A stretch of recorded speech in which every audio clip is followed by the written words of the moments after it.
Hello, everyone. Welcome to the AI Monetizer podcast. My name is Vinay Samuel. I'm the CEO of Zataris. The idea of the podcast is to really explore this whole monetization thing that people are talking about. How do you get to the value in AI projects? How do you make them work and quickly get it to your customers? And so AI Monetizer is all about talking to industry experts, people who are actually in the field, out there doing it, and trying to work out what's the secret sauce. How do you get to the money? Today we are really excited to have Antony Ugoni, who's the Chief Data Scientist at HCF. Antony is a close friend of mine, and we've been working together for a long time. Welcome, Antony. Thanks, Vin. Thank you for having me. I think first one. Yeah, this is the first one. So, what do you call that? The first that launches 1,000 ships is how I'm going with it. That's it, absolutely. So, why don't we start with just tell me a little bit about yourself, your background, and what are you doing today? Yep. My background is fairly linear for this industry. Always wanted to be a mathematician from the early stage, and just happened to be born, luckily, now. So, what does that mean? Totally. Yeah. 100 years ago would have been a maths teacher or an accountant or an engineer. Right. The only parts. But we've got cloud that's given us just an explosion of data and the ability to crunch some really gnarly algorithms through that data. Yeah. And cheap. Yeah. So the ability to apply the capability into almost every industry. So. Yeah, that's where I am today, doing that sort of stuff, doing Fantastic. It with HCF right now. Yeah, but you've had so many great successes with banks and what do they call them? Recruiting firms and things like that. Yeah. Yep. My first 10 years as a grown-up was actually in epidemiology and biostats. Right. Using all these techniques to figure out, what's the relationship between this risk factor and this disease, etc. I joked nobody cared about what I did when I was doing it until we went through the apocalypse a couple of years ago, through the COVID tragedy. And then all of a sudden, all my friends and family were kind of interested in that part of my career. And then I applied it to fraud in banking at National Australia Bank, and then customer analytics at NAB. And then Seek in Australia. Seek, actually in the world, Seek is the biggest job board ad in the world by market cap, at least it was last time I looked. So a whole bunch of AI around recommendations and matching people to jobs and efficiencies for hirers. And then into some health insurance. This is my second tour of duty with a health insurance provider, and an educator, an online marketplace for education in between. And the amazing thing is I actually don't have any kind of training or skills in any of those industries, but the mathematical sciences just transfers from one to the other. So trying to figure out what was predictive of lung cancer, you ask the same questions of your data and you formulate your hypothesis in the exact same way to figure out what are the things that might predict that this is a counterfeit transaction on a credit card.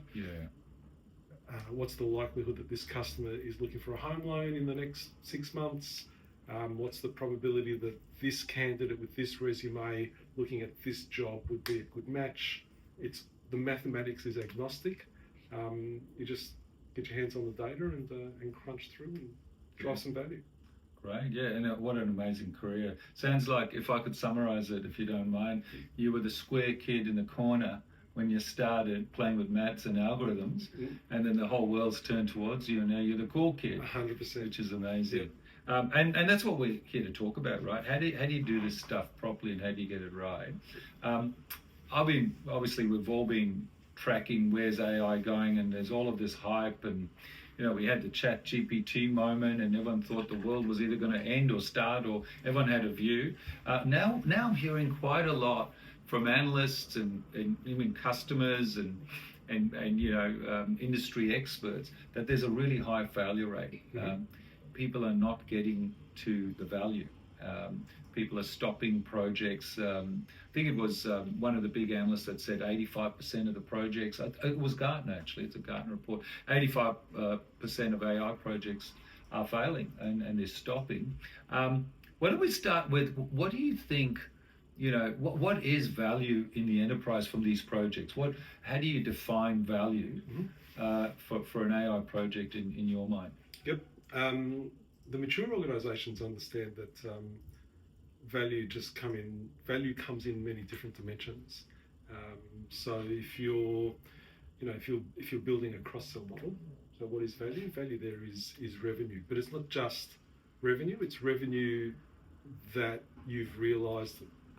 It's revenue that you've brought into the organisation that would not have happened otherwise. Yeah. Right. So it's not just incremental revenue. Yep. And yeah. So that brings in two disciplines. Yep. Not just the data science to build the models to do the cross-sell thing, yep. but also the discipline around experimentation to set up your trials to know that, well, had I not done anything, this is what would have come in the door, and by doing this thing, we got this extra bit.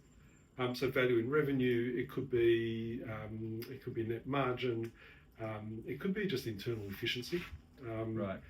A lot of the AI use cases at the moment revolve around the notion of summarization of human agents talking to customers. They spend a lot of time writing notes at the end, and so that some training and some record of the conversations taking place. So efficiency is these AI agents are listening to the conversation, split second quick summary of the whole conversation that went on between the agents and the customer, right? And the agent will just say, right, yep, tick, that's actually what happened. Now I've just got minutes back for the agent to be on the next call, and you scale that up to 1,000 agents over 360 or 250 working days a year. That's a lot of value. So efficiency in the form of time saving or cost saving, and even materials, I guess. Materials, there's a lot of great use cases around using data science and AI to identify, proactively the failure rate on componentry. Right. So in engineering, how interesting. You get value two ways. One is you don't send the engineer out, every 3 months, regardless of what's happening, to check that the bolt is still there. Yeah. You send them out when is needed, and you send them out proactively so that you replace the bolt just before it breaks, because if it breaks, then everything else is going to fall around it. So, the time that I had at Seek, for example, we know that there is great value in candidates seeing a job that they would be an amazing fit for. Right. Yeah. But not everybody's looking for a job all the time. So, just the ability to send out a timely recommendation to a candidate to say, hey, we think you'd be great for this role. You're not actually active in the market at the moment. Yeah. There's enormous value in the workforce market for that. Yeah. It's actually very hard to put a dollar amount on. Totally. Getting a good candidate into a shortlist. So the good organisations understand that value takes many different Very great comment. So value takes many different shapes and forms depending on who you are and what your project is and what your objectives are. Yeah, that's really interesting. I just, as you were talking, we're in a project with a large hospital group where we're giving time back to a human nurse, right? By taking away all of the administrative, painful, stuff that you have to do in a very disparate, broken set of IT things that are in hospitals, right? So we're doing this, we're calling it a triage nurse project, but it's actually a co-pilot that takes the pain away and gives back time. Yep. And again, values being defined as time there. Yep. So on that note, if we consider that value is very much something that you define for your project, and you need to be very clear on that, obviously. Let's take it a level up. Who are you seeing across the industry? The wider technology AI industry, that are the winners, and who are the losers, and how do the losers go up the stack or the tree, if you like? The winners are so the people who are winning with AI are the people who building their foundations, at least part of their foundations Right. On data, right? Right, And so yeah. if we think about the big brands that exist today, and there's a different debate about, you can be too big for social good, but if you look at the likes of Alphabet, that Google group, if you look Yeah. at Facebook, the Meta group, if you Amazon, eBay, Alibaba, you mentioned before Tesla, Right. those are all at their core, those are all data organizations. Right. They think of Like themselves data as native. data They natives. just Yep. start from the data. Yeah. They yeah. bet the house on data right Yeah. from the start, and Yeah. so the way that they won is they knew that data was going to be the oil that kind of moves this machine along, and so they started with foundations of generating data, clearly generating huge amounts of data, but not leaving that data just in the source system, knowing that data needed to be used. So data lake, use case creation, into ETL kind of cubes, fit for purpose, etc. Yeah. And a deep maturity that, just because the source system created the data doesn't mean it's immediately ready for analysis. Right. There is iteration. So Yeah. those are the winners. Yeah. I don't like to use the word losers. Yeah. But the organisations with enormous opportunity, Right, very nice. are the, and I bucket them all together into this very poor description, but the 100-year-old companies who have been making money year on year, in the absence of good use of data. And so the very lazy response to that is, well, I've been making money anyway. Why would I invest in data? Right. Those organisations that are doing well are seeing the need to promote data, to build literacy internally, and you're seeing the rise of the chief data scientists, the chief data. So you're talking about the big banks, telcos, even down the stack. We're seeing smaller companies finding massive opportunities for transforming their businesses. Yeah, absolutely. The other thing I'll say there is those industry-based companies, non-web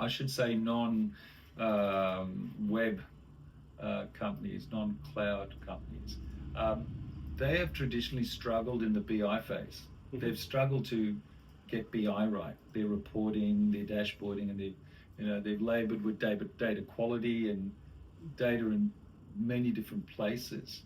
How do they now almost leapfrog all of that into AI? Right, that's going to be the big thing. So the struggle with BI, the struggles that they experienced, that kind of that turned the BI projects into failures or slower than hoped for outcomes, are exactly the same lessons to be learnt. Into analytics, into data science, and then into the world of AI. Right, that's interesting. Yeah. And nothing beats the fundamentals of first of all maturity. So first of all, knowing that just because my system generates data, it's not the reason why it generates data is to run that system, not to do analysis. Right. So the maturity to know that, well, I have to go get that data. It looks dirty, but it only looks dirty in the eyes of a piece of analysis. It's perfectly clean for the purposes of that running that system. And then figuring out, right, for the purposes of this analysis, what do I need and what can I trade off? So the example I always give is at a bank when you are running a fraud system, particularly transactional fraud, you want to know immediately, hey, there's an alert on this card. There's been this swipe, and we need a flag there. There's a flag. Immediate need to ring that customer. We use the same data, the same transactional data in banking to help banks understand, this customer's just applied for $1 million loan. Are they a good risk to give that money to? Now, you're using the same data, however, I need the fraud data in real time. I need the credit data to be pristinely clean. I can't make a mistake when I say yes or no to this customer on the back of poor data quality. So Yeah. I can live with poor data quality for the fraud detection because I need the data straight away. I can't go through all these cleansing processes to fire off that rule. But I need high quality data for the credit decision. And so the maturity to know that, just the maturity to know that is important. Whereas an executive who doesn't come from data or even a tech background would just say, but you've just got the data. Yeah. You know, it's not that easy. Right. Yeah. Purely not that easy. The other thing is, and related, is that as we, kind of the data science community, are doing things with the data, we're just going to have a whole bunch of false starts. We're not going to get the model right straight away. And so we'll do an analysis, we'll present it back to the business, we'll say, hey, what do you think? And I'll say, that doesn't make any sense. Well, why doesn't it make any sense? And so they'll give us context from the business and how they use the systems for then us to say, oh, okay, so when I see the data looking like this, it actually means blah instead of blah. Totally. Give you a great example. We built some defection models back in my time at National Australia Bank. We found this branch of the model that was just shooting the lights out. We couldn't believe how good the model was. Right. We had one business stakeholder take one look at it and say, that's dumb. Why is it dumb? Well, that arm of the defection model was picking up bank card. Right. We had the decommissioned bank card. And what had happened in the data was we had closed down all those bank card accounts, and on the side we had reissued another brand credit card to those customers. To replace that, But in the data it looked like the account was closed. Okay. And in our analysis we got, well, these customers have all left. That's a defection event. And so just having that iteration with the business to say, this is the problem that we think we're solving, this is the data that we used, and just keep going backwards and forwards until you build something that's fit for purpose. Very interesting. So on with all of that in mind, can you think of one big disaster, that you've seen in terms of a data project going wrong, and let's explore some of the learnings from that? So I've got any number of disasters in my career, and that's how you learn. But not so much a disaster, but because we managed to nip it in the bud before it caused too much damage. But we're constantly asking our analysts to think creatively about the problems that they're solving, and how do you bring not just your analytical experience, but you're a human typically working, if you're in banking as a data scientist, you're a bank customer as well. So that domain knowledge, tacit knowledge, all of that. All of that. And so one of my analysts was actually married to a business banker. Right. And this business banker was always looking for small business clients to bring onto the platform. And so he said, "Oh, that's okay. I feel pretty sure I can drive volume to our business bankers to bring, these business accounts onto the platform." So, big piece of analysis. It was as an impressive piece of analysis as I've ever seen. Some machine learning, some heuristics, a bit of this, a bit of that. And so we found all these customers, these retail customers, who were doing non-retail things that look like business things. They're going to Officeworks and buying, $500 worth of paper for a printer. They don't do that for domestic use. A whole bunch of business services on their retail accounts that were clearly not for your retail or domestic needs. So we took this analysis to a group of bankers and we said, hey, we found all these hidden small businesses.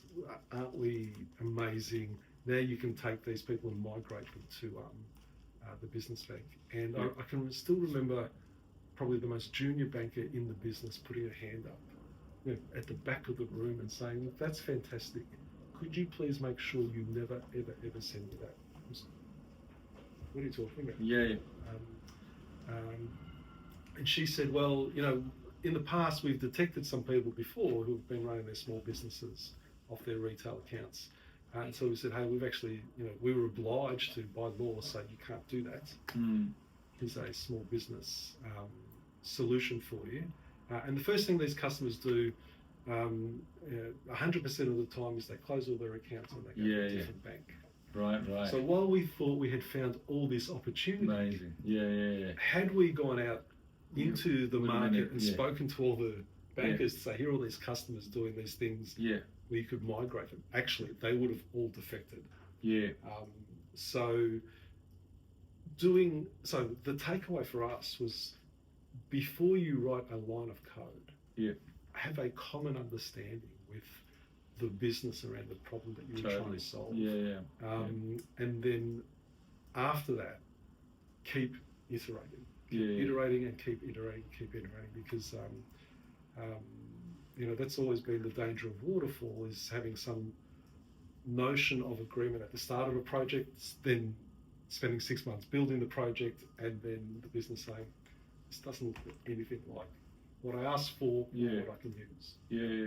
And I suppose the big lesson learned is all of these things we learned in the BI phase are so applicable. What you're saying is applicable to AI development, right?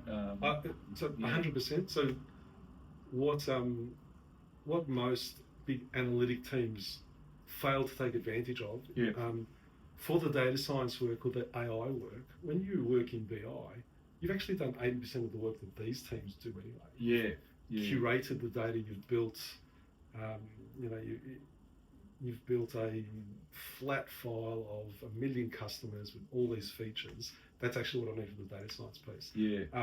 So getting the interpretation of the data correct, the data quality correct, and then once you build that piece of BI, it's the interpretation, human interpretation. I was, and this, I hope this is not a controversial comment, but I was talking to a senior person at a bank, and talking about their, very deep challenges, the things that you're talking about in terms of information management, the data quality, getting the execution model right, the tacit knowledge. How do we get the domain? It's much bigger than just setting up a platform somewhere. And the question I asked him was, you've got this big vendor, they're a big cloud vendor, and as you rightly just said, the cloud vendors are seen as leaders because they've been dealing with massive data sets.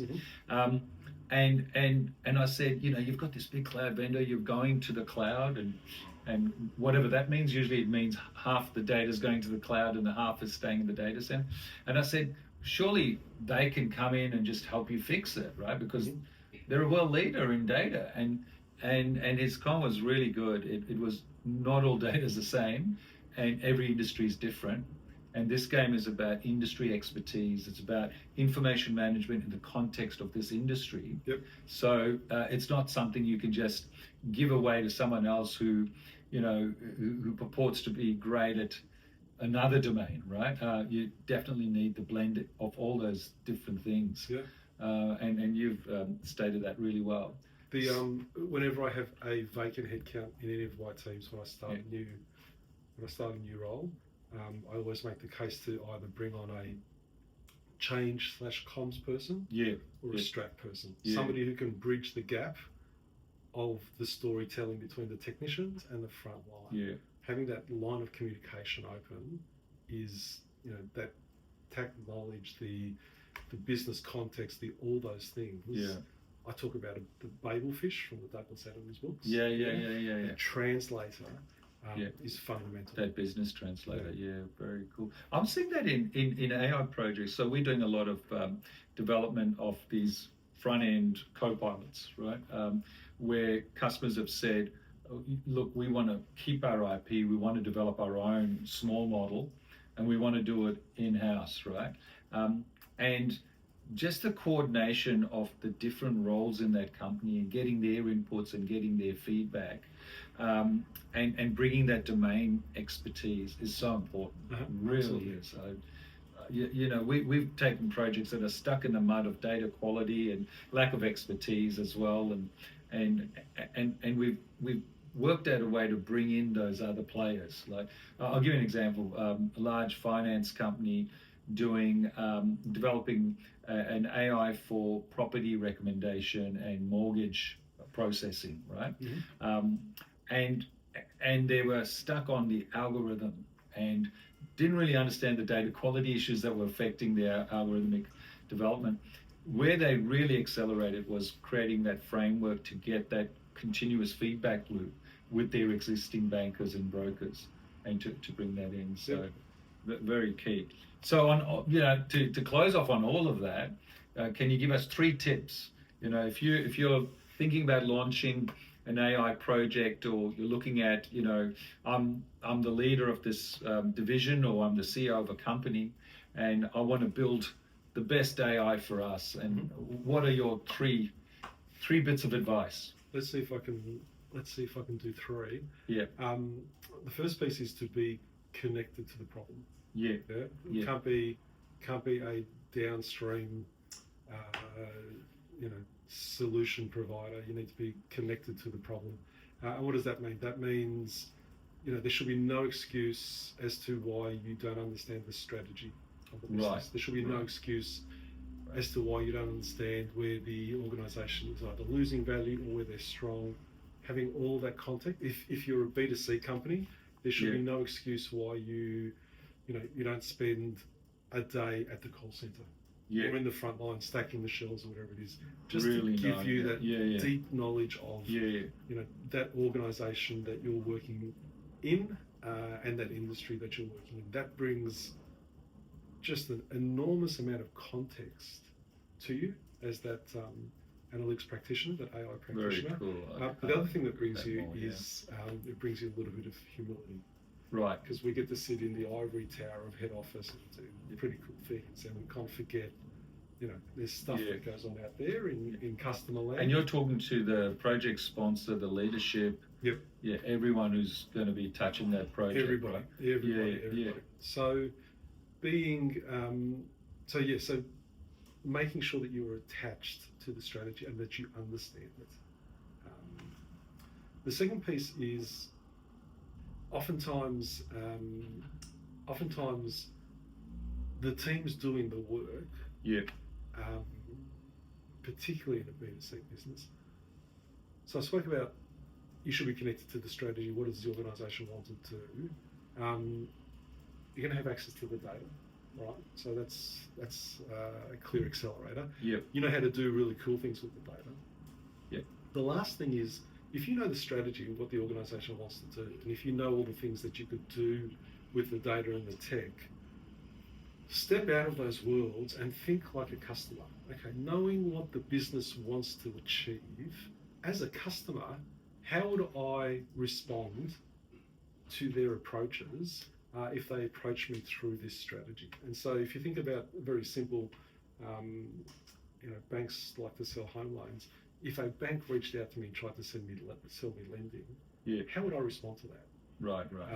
And so I know that I would respond really positively if the bank knew that I was actually in the market to buy a home. Right. So right. To give you a very, very, very simple example of that, when people buy homes in Australia, a lot of people do a building inspection.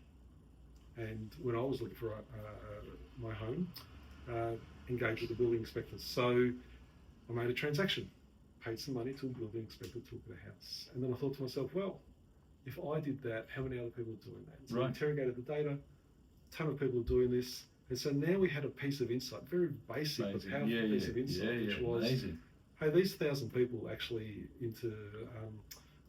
interacted with home inspectors this last week. Maybe now's the time to talk to them about lending. And so it's a really simple example of understanding the strategy, knowing how to build the thing, but thinking like a customer as you build it. Yeah. And your words, being connected. I love being that. Connected. Just be connected to the whole thing. And then the third piece is building this maturity in the organisation. Spoke before, the data's never fit for purpose. This is an iterative process. This is not a business requirements done project. As you build these solutions and you answer these questions, what happens is you generate another 2 more valuable questions. So this will be a forever process in the data science, the BI, the AI space. their job is never done, and extending on that, knowing that this job is never done, also having really good kind of experiment fundamentals in place so that you can know all of the following things. You can know, did I generate incremental value? Did I break something? Right. If you don't have these experimental processes in place, you don't know that you may inadvertently sent something backwards. Yeah. And then finally, the really boring piece is, did I generate no value in either direction? Okay, well, let's just stop this project now. Yeah. So having a lot of organisations will do a project because a very senior person said, this is important to do, it's going to drive value, believe me, because I'm the smartest person in the room. Unless you have the objective experimental process in place, you can never know which one of those three things you are. Adding value, eroding value, doing nothing at all. Fantastic, mate.